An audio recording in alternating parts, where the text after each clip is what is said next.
Our next speaker stood out against the stream, not an easy thing to do in America with the Socialist Party, and has also campaigned for support for Cuba and in defence, or to scrap the blockade and in defence. Not an easy position to take in that country, and I'm delighted to introduce Ed.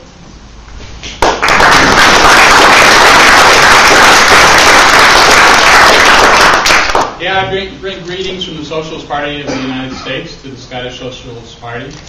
We're a pluralist, multi-tendency party, as is the SSP. We're also a socialist feminist party. We take seriously issues like abortion, which is a major question in the United States. Gay rights, we're for equal rights for gays and lesbians, including the right to adopt and the right to marry. Also very controversial issues in the United States, but I gather also in Scotland as well. We stand firmly outside of the two-party system. In the United States, unfortunately, most workers vote Democratic when they vote. And the Democratic Party is a capitalist party.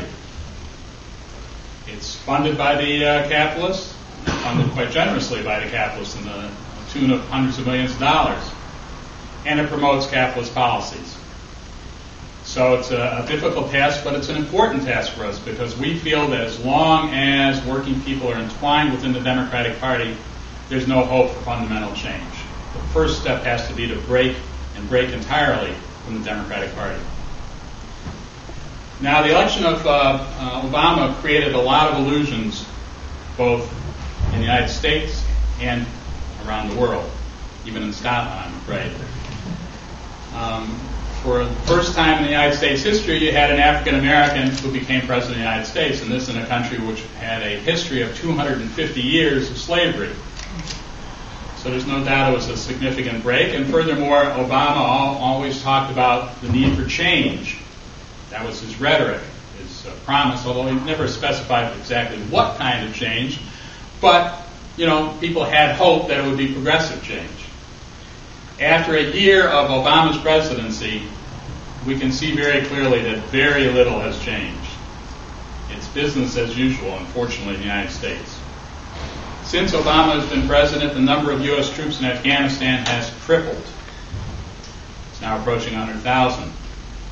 There's no sign of U.S. troops leaving Iraq. It seems to be a semi-permanent occupation. Recently, the United States government is beginning to ratchet up the rhetoric about Iran, and we should all worry about that, because the same kind of process happened before Iraq. The same kind of scare stories about weapons of mass destruction, the evilness of the government, and just to be clear, I consider the Iranian government to be the pits. But it's not the U.S. obligation to take care of it. It's the obligation of the Iranian people. They seem to be doing a damn good job of it, actually. We should only have mass demonstrations like that here in Glasgow, let alone in Washington.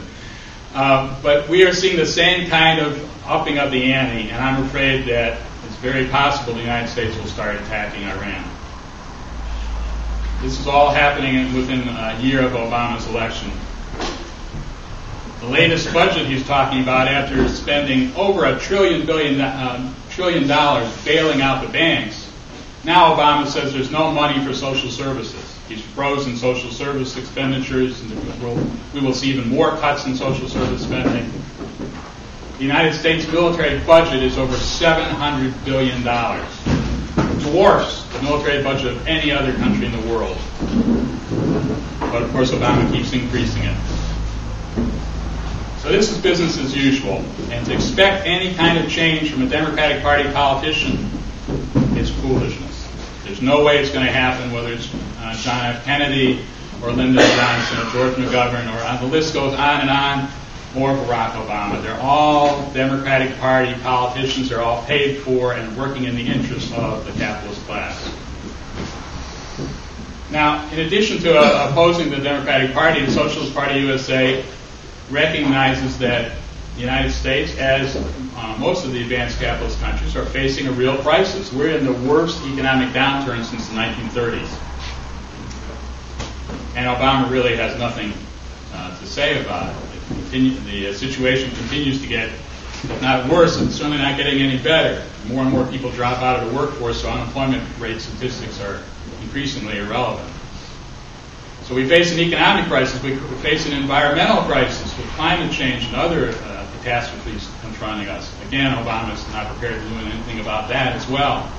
The gap between the rich and the poor gets wider and wider, both in terms of within the United States or in terms of within Scotland, but also between countries. We have more and more failed states which are just utterly destitute. So capitalism is confronting a whole series of severe crises. There's no way out of it other than socialism. There's no way of reforming the system. The choices that confront us are stark. We either move towards a social society and do so soon, or we head towards catastrophe. And that is what we in the Socialist Party USA say to people in the United States. And I think it's something that we all need to think about here as well. There's no way you can reform this system. It's hopeless. It's impossible. It's been tried. It's utterly failed. Now, clearly, if we're going to change capitalism, we're going to have to do it on a scale that goes well beyond Scotland or even the United States. And to be clear, the U.S. left is rather weak. We're in the center of the empire, the last global empire, so that's not entirely surprising. Socialist Party has about 1,000 members. It's a big country. So we have a long ways to go. We have to build a worldwide movement to confront this ruling class, which is international in its scope. And as we do that, we have to be clear on some fundamental principles, I think. One of those principles is total independence from the capitalist parties, and I include the parties of the Second International as those parties, British Labour Party being the local example of that. These are capitalist parties. They're committed to continuing capitalism. They're funded by the capitalists. That's their task. We have to be totally independent of them. We have to say very clearly that we cannot reform the system. That we don't, while we put forward specific demands, we do so in the context of moving beyond this capitalist economy to a socialist economy. And we have to start talking about socialism as not something in the vague distant future, but something we need now and we need to build for now. That's obviously going to require an international movement. Maybe because I come from the United States, where the left is relatively weak. It seems the need for international cooperation, I sometimes feel it more urgently than people in Scotland. But I think you should feel that too as well. It's a high priority to develop international networks. And I think we should be doing that. One of the things we're hoping to do tomorrow is to have a meeting that will further that, to revive the European anti-capitalist left and move beyond that.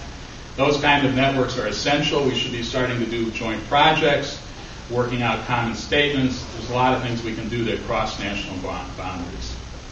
So I'm glad to be here. I'm glad to see the room is full. And I think that although the tasks are enormous, we can do it.